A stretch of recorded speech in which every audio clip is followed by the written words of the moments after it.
Of course, we just saw John on stream last round, but this is the only other undefeated match. The other one is Leonard Kraft versus Ben Goff, and Ben Goff is running Chansey stuff, and we're not mentally prepared to commentate Chansey yet. So, we're just gonna put John back on stream versus Josh. Of course, John put on a pretty dominating performance last round against Ben, so it'll be interesting to see if he carries that momentum over the game.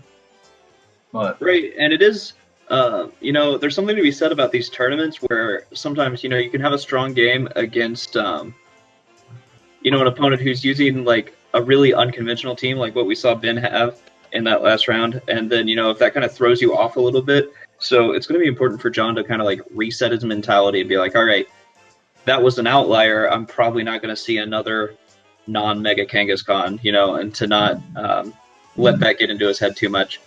Yeah, and Josh is something left on. Josh, he hasn't made a name for himself on the national stage yet, but like he's started playing for a few years now. I want to say he started in 16. Like, he keeps improving, and he's on the break of doing something big, in my opinion. For sure, yeah. I do believe he won the last Midseason Showdown in the region that was in 2017. If I remember correctly, he had a Tauros with Flamethrower that he used to roast Kartanas. Josh, we have a joke about Josh where he brings 5 standard Pokemon, and then he has one what in God's name. Exactly. Interesting to see if he keeps that trend going. So I'm really excited to see what it is that he's brought. I know he was a huge proponent for Excelgor early on. Wouldn't be surprised to see something of that nature on his team. I know he was also a big Top Moth guy, but we're not actually going to be seeing that here. So, of course, John on the bottom screen again, with an Amoonguss, Metagross, Zapdos, Aegislash, Tapu, Lele, and Landorus. Josh, it's our first. Well, we got Rain last round with Scarf Pelipper, but now we have Rain with an actual Swiss One Sweeper. Politoed Ludicolo being that Rain core, paired with Tapu Koko, Landorus Therian, Salamence could be Salamence and Amoonguss. Yeah, so one thing that kind of sticks out to me a little bit on Josh's team is that Tapu Koko Amoonguss, like pairing those two together, always feels counterintuitive to me because you're kind of crippling your own Amoonguss's ability to spore by setting that electric terrain. However, a lot of players have been finding success using those two together, so that's not to say that it's bad. It just always feels a little clunky and awkward, at least to me when I play with those two mons together. Yeah, you're nerfing your spore, but Amoonguss redirection being so bulky, just at that point, especially with the Salamence there, and this could be, I think, like, that's more of its role here, is just support the team rather than actually put things to sleep. But we'll have to see how that plays. Leads come out. We do see the rain mode come out from Josh with Politoed, Ludicolo, old classic, and we see Tapu Lele is Zapdos coming out from John. So pressure coming out first. So not a Scarf Politoed, unlike the Pelipper from last round. And we actually do see the Psychic Seed from Zapdos. So going to boost his special defense by 1, and there of course is the Drizzle from Politoed. Yeah, so that Psychic Seed is actually going to be really important. Without it, Zapdos isn't able to live the Hydro Vortex from Ludicolo in Rain. But with that +1 special defense, it can, and so John will have the option to be able to set Tailwind without getting his Zapdos KO'd. However, he decides to go ahead and switch Zapdos out right away into Amoonguss, which is going to be able to eat the attacks from both of these water types really well. You can see that helping hand come out from Politoed. Gonna try and boost that Ludicolo's damage output with this Hydro Vortex. This is potentially a really good switch in by John. Just baiting that Hydro Vortex into Zapdos to pick up the KO. And this is potentially going right into that Amoonguss, which it is. So that's a really good switch. That is a really good turn on John's part. Making that Z-move irrelevant. However, even though it's a resisted hit and Amoonguss has a ton of bulk, it still deals over 50%, which is enough to proc that Citrus Berry on the Amoonguss, as the Psychic goes into Ludicolo and deals about 70% to that. So Ludicolo in low low range, one important thing here is Amoonguss isn't going to be able to redirect Ludicolo's attacks from hitting Tapu Lele. Yeah, not safe from this helping hand, potential Hydro Pump on the Lele. Exactly. And so this is going to be... Connect. This isn't a bulkier Lele based on that, but it does hang on with 6 It survives with 6 HP and goes ahead and munches away Berry as well. Bring it back up to like right over 50%, and is able to fire off that Psychic to finish off the Ludicolo. And since we didn't see the Rage Powder, it does look like Amoonguss is going for the Spore, which means that this Politoed isn't going to be able to use any more helping hands for at least a turn. Yeah, that was a really good play from John. Just knowing, not going for that Rage Powder, knowing, of course, Ludicolo is going to bypass you. Getting a free turn to sleep on the Politoed. And bulky Tapu Lele is something that we really haven't seen all that much. Like, typically, we see this fast offensive nuke with Right, we've been seeing a lot of Life Orbs or Z Psychics. So that bulk really paying off, allowing it to survive that Hydro Pump. An extremely, extremely valuable turn for it there. Yeah, and it's still putting on a lot of pressure here. Yeah. But Moonblast is something that Salamence is not going to want to take. For sure. Salamence is going to Mega Evolve, gaining that Aegislash ability. And Politoed, I'm going to say Fast Asleep. We actually don't see a Salamence Protect here. Scene to buy a turn for Politoed. But Amoonguss, Rage Powder, Double Edge into that slot. Going to pick up the KO easily. Yeah, so that super effective Double Edge, thanks to the ability Aegislash, is going to take down that. But Amoonguss has done its job, protecting the Tapu Lele, which has very low, or relatively low, physical defense, wouldn't want to take that Double Edge, to allow it to go ahead and KO the Salamence with the Moonblast. Yeah, so definitely a Pokemon trade that I think John was happy to make, taking away that Salamence from Josh. Yeah, you're trading Salamence for an Amoonguss. That's a trade that you really honestly take all day. Because Salamence is a big threat to this Tapu Lele, and it's out here for another turn to just keep firing. Zapdos comes out. It's actually going to be slower than the Landorus, so potentially has to be worried about Scarf Rock Slide. But just gonna probably, if you're John here, you probably want to tail just for your Lele, but we actually. So we do see the Rock Slide come out. It does miss the Tapu Lele, which is going to be really unfortunate for Josh, as Zapdos is able to get the Tailwind up, not phased by those scary rocks that cause so many people to flinch, as Tapu Lele deals about 70% damage to Landorus with its Psychic, putting it in an easy KO range. We did see in John's last set that his Zapdos is carrying Hidden Power, which he can use to finish off that Landorus, or he could go for a Psychic with it. And Josh, I guess wanting to preserve some information about his team, maybe not wanting to show if his Politoed is carrying a berry or not, goes ahead and forfeits, not seeing a way out of that. Yeah. Thing to note there with that last turn is, with that Psychic doing that much damage, I think it definitely signals, well, maybe not Choice Scarf, because we don't actually know about that yet, but it's not a so that's good info to have, because that means if Tailwind does get set up again, Zapdos can potentially just knock that Landorus out with Hidden Power Ice. For sure. So yeah, John did get some good information out of that match. And we did see, like, that bulky Tapu Lele just really coming through, being unable to get KO'd easily, and allowing it to pick up or maybe not pick up, throw out the damage that it needed to do to put everything in KO range. So it looks like John is just really confident with his game plan as he walked in after only 15 seconds of team preview. Josh taking a little bit more time, probably thinking about how he wants to adjust in order to come out ahead in this next game. Yeah, but here's the thing. If I'm Josh, I don't really know if I'm changing up all that much, because what it really just comes down to is how you play the Ludicolo, because that game is completely flipped on its head if that Hydro Vortex is targeting the Tapu. And of course, even with turn 2, like, that could have just been a damage roll.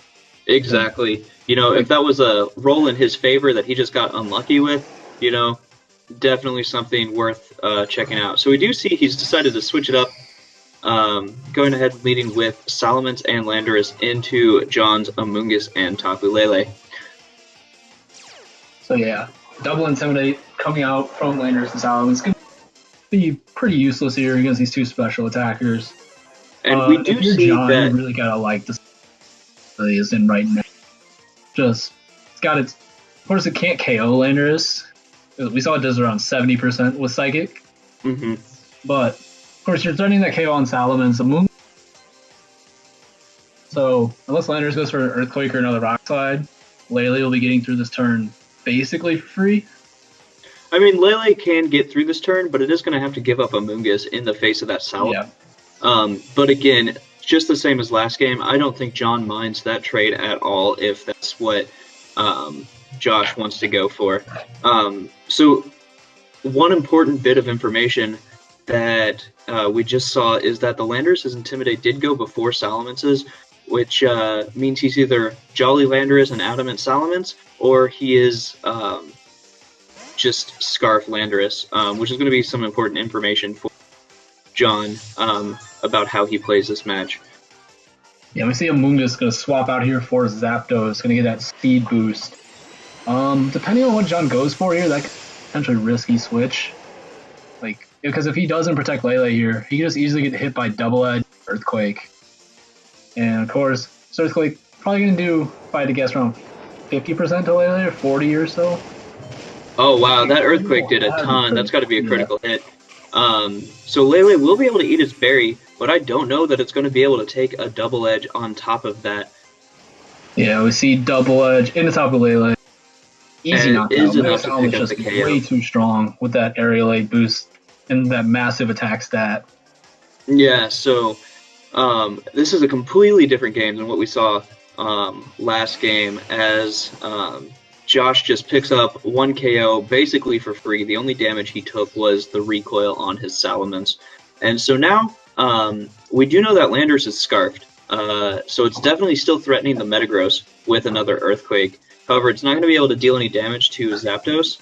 Salamence isn't going to be able to deal a lot of damage to Zapdos either. So this could be a free turn for Josh to set Tailwind. Yeah, I think if you're John here, you have a very easy Protect Tailwind. Of course, Josh, Mega Salamence is something that has carried Tailwind in the past, so we could see it here. Wouldn't surprise me if we do. Right. If Josh goes for the Tailwind to match John's Tailwind, that could be a really good turn for him. Because it would allow him to keep the momentum that he gained with that KO. And we do see the Tailwind coming out from Salamence. So that's actually going to be a really, really big turn for Josh. He's burned the Protect on Metagross, as well as matched the Tailwind, which means the next time Landorus comes in, it's still going to have the speed advantage on that Metagross to fire off an Earthquake into it. Yeah. But still, Metagross here is still really threatening, because of course Salamence isn't going to be doing a ton of damage to it with Double Edge. We actually see Landorus come back in for Politoed. Good switch from John, just getting an Intimidate off onto it and potentially absorbing that Thunderbolt from Zapdos. Salamence here isn't going to be really threatening a lot, actually just opting to protect, which I think is a smart play, just getting the Scout out for Metagross moveset. We actually see Zen Headbutt in there. Into that Protect and the Hidden Power from John. That's a really good read, catching that Landorus. Not calling the switch on that Landorus and hitting that Hidden Power into what was the Amoonguss slot. So a really good turn there. The attack into Salamence dealing no damage due to the Protect, but getting a ton of damage off on that Landorus. And Zapdos still in a fairly safe position, because if Landorus goes for the Rock Slide, it's not dealing a lot of damage to Metagross. And if it goes to the Earthquake, it's dealing 0 damage to Zapdos. See a U-turn come out from Landorus into Zapdos, really doing no damage there. Zapdos, of course, resisting that thanks to its Flying type. Gonna jump on out into probably... Well, we know there's Politoed back there, and yeah, and Salamence is just going to go for a Hyper Voice, so just wanting a little bit of chip damage on each Pokemon. Probably trying to set it up for the Ludicolo in the back, and Metagross just goes for a Zen. Doing good damage to Salamence. and coupled with a Thunderbolt, just picking up that KO. So another really good read by John. Just knowing that he has a free double up into that slot because Salamence protects. Now the big thing with that is that's Josh's way of dealing with the Amoonguss in the back. So Amoonguss here we know it's not for offensive purposes typically, but like if he's able to just KO this Ludicolo at some point, then Amoonguss is just going to be able to be really big here and just help John tidy up this game. But of course, Ludicolo has, I think because of that Hyper Voice damage, Zapdos is now in Hydro Vortex range? Oh, for sure. Hydro Vortex is able to one-hit KO Zapdos if it doesn't have the plus special defense. And so with the Helping Hand on top of it, that's going to be like free damage that he's able to get. As Politoed does go for the Protect, so no Helping Hand here. And we do see the Hydro Vortex. This is going to be really important to see which Pokemon Josh targeted with the Hydro Vortex. If it goes into the Metagross's Protect, it's not going to be dealing as much damage, but if it goes into that Zapdos, it's going to deal a ton, and it's going to be able to remove one of the threats that John has. So we do see it go into the Metagross. Still doing good damage, even through that Protect. Will be in Hydro Pump KO range for the next time. We see Thunderbolt on the Ludicolo, doing about 35-40%. But Rain here is still up, so Ludicolo is still the fastest on the field.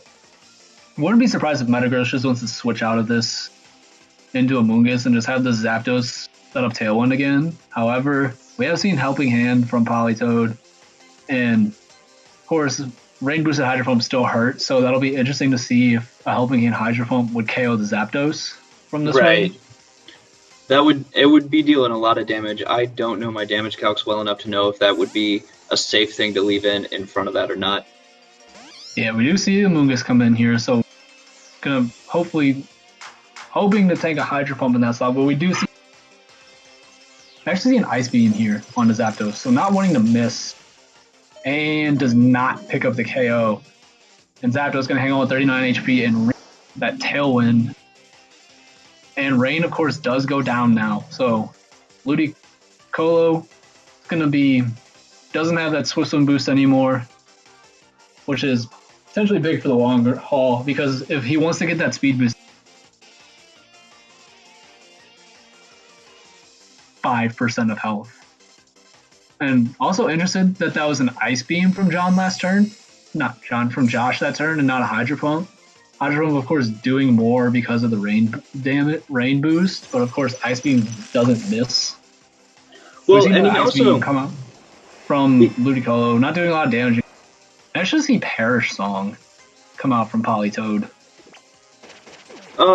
I do like on that previous turn going for that Ice Beam, because that does cover switch in. If Amoonguss comes in, Amoonguss is going to be taking more damage from the Ice Beam than it would from the Hydro Pump.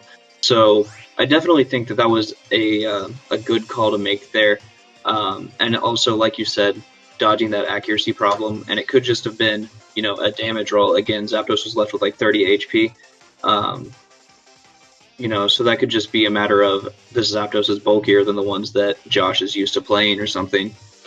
So the Perish Song, interesting to see when there's still 3 Pokemon on the opponent's side of the field, because it means that, you could still switch out to reset the Perish Song. Mm-hmm. And we just see Zapdos getting that out of there, just resetting its Perish count, and we actually see switching from.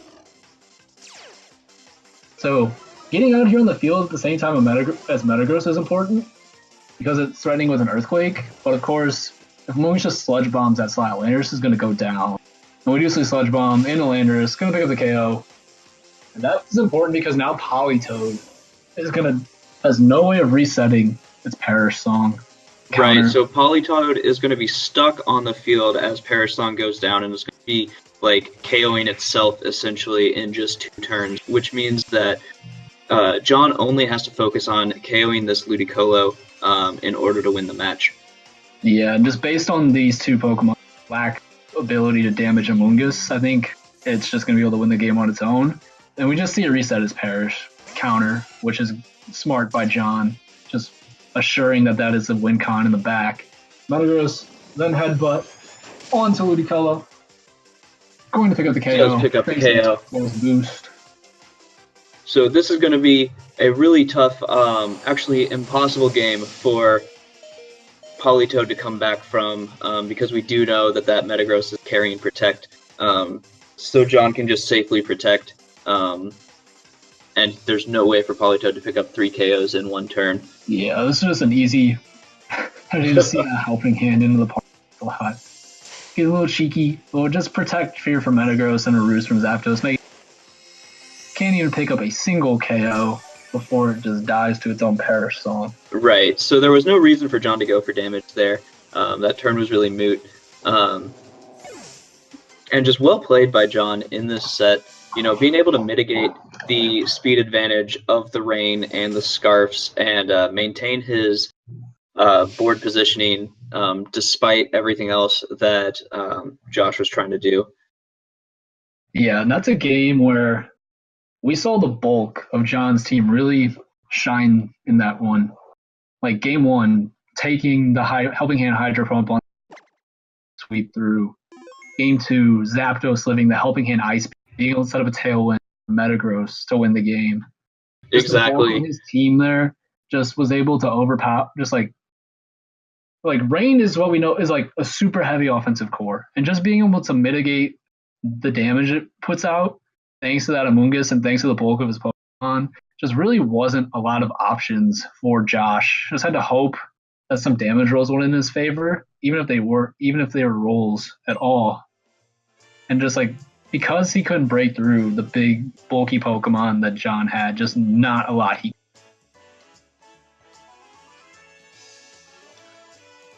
But that is round 3 here of the Game Cafe Midseason Showdown.